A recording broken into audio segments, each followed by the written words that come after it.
চব্বিশের অভ্যুত্থানের সুযোগ কাজে লাগিয়ে সরকার এবং বিরোধী দল মিলে দেশ গঠনে কাজ করতে আহ্বান জানিয়েছেন বিএনপির ভারপ্রাপ্ত চেয়ারম্যান তারেক রহমান। দুপুরে গুলশান কার্যালয়ে গণতান্ত্রিক যুক্তফ্রন্টের নেতাদের সঙ্গে বৈঠকে এই আহ্বান জানান তিনি। এদিকে তারেক রহমানের সঙ্গে বৈঠক করেছেন বিসিবি সভাপতি আমিনুল ইসলাম বুলবুল, গণসংহতি আন্দোলনের প্রধান সমন্বয়কারী জোনায়েদ সাকি সহ কয়েকটি দলের নেতারা। বেগম খালেদা জিয়ার মৃত্যুতে বিএনপির 7 দিনের শোক কর্মসূচির শেষ দিন ছিল সোমবার। মায়ের মৃত্যুর শোক কাটিয়ে ধীরে ধীরে রাজনীতির ময়দানে সরব হচ্ছেন বিএনপির ভারপ্রাপ্ত চেয়ারম্যান তারেক রহমান। গুলশান এভিনিউয়ের বাসা থেকে সোমবার দুপুর 12:15টায় চেয়ারপারসনের কার্যালয়ে আসেন তিনি। দুপুর 12:30টার দিকে 9টি বাম দলের সমন্বয়ে গঠিত গণতান্ত্রিক যুক্তফ্রন্টের নেতাদের সাথে বৈঠকে মিলিত হন তারেক রহমান।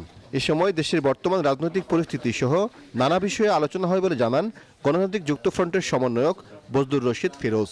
যারা সরকারে থাকবে, যারা বিরোধী দলে থাকবে, সবাই মিলেই দেশটাকে সামনের দিকে অগ্রসর করে নিতে হবে, সেই আশাবাদ উনি ব্যক্ত করলেন। মুক্তিযুদ্ধ আমাদের ভিত্তি এবং 90-এর গণ অভ্যুত্থান এবং 24-এর গণ অভ্যুত্থানের যে আকাঙ্ক্ষা, সেই আকাঙ্ক্ষাকে ধারণ করেই আমরা নতুন যে বাংলাদেশ, একটা কল্যাণ রাষ্ট্র বাংলাদেশ, সেটা গড়ে তুলতে চাই, সেই কথাটা উনি এখানে বললেন।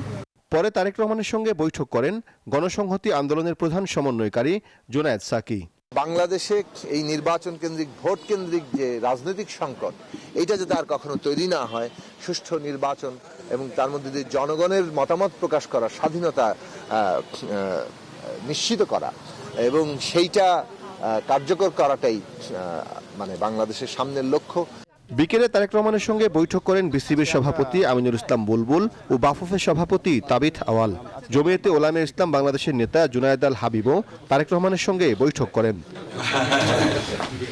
এছাড়া এবি পার্টি ও বাংলাদেশের লেবার পার্টির শীর্ষ নেতারা তারেক রহমানের সঙ্গে সাক্ষাৎ করেন।